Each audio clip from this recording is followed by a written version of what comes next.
तो स्वागत है एक बार फिर से आपके हमारे YouTube चैनल में।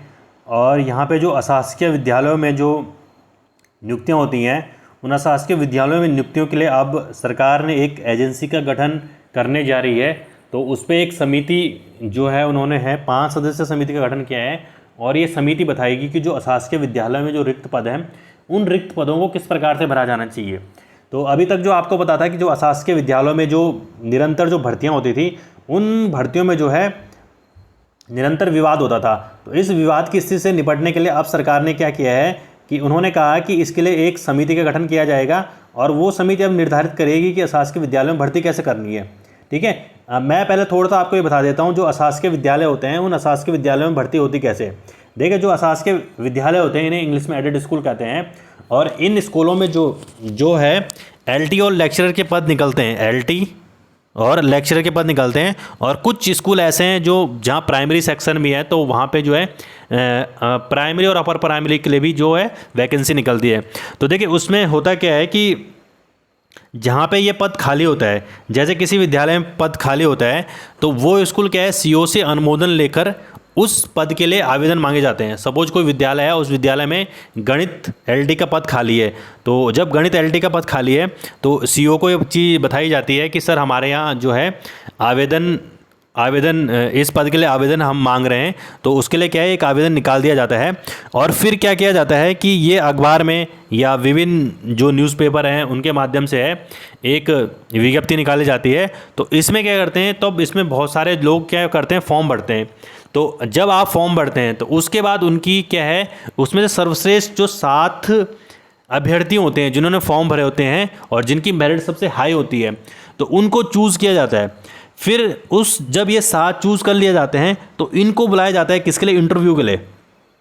ठीक है, और इंटरव्यू में कौन कौन लोग होते हैं, इंटरव्यू जो पहले कितने नंबर का होता है, 5 नंबर का होता है। ठीक है, और इस इंटरव्यू में क्या होता है, शिक्षा विभाग के होते हैं 3 विशेषज्ञ। ठीक है, शिक्षा विशेषज्ञ 3 क्या होते हैं, 3 विशेषज्ञ होते हैं। ठीक है, और इसमें फिर क्या होता है, स्कूल प्रबंधक भी होता है। ठीक है, और उसके साथ साथ प्रधानाचार्य, इसमें जो 5th मेंबर होता है वो प्रधानाचार्य होता है। ठीक है, और फिर जब ये 5 नंबर दिए जाते हैं तो अलग अलग लोग क्या है 5 नंबर में से नंबर देते हैं। फिर जिसका टोटल सबसे ज़्यादा होता है उसको क्या कर लिया जाता है, उस पद के लिए क्या माना जाता है, उस पद के लिए वो फिर क्या हो जाता है, सेलेक्ट हो जाता है। तो अब ऐसे में क्या होता था कि बीच में ऐसे खबरें आई कि जो ये मतलब ये 5 नंबर हैं, ये इंटरव्यू के लिए बुलाया जाता है। तो उसमें क्या है, धांधली की शिकायत आई थी बीच में। ठीक है, मतलब पैसे का जो लेन देन था उसकी बात आती थी।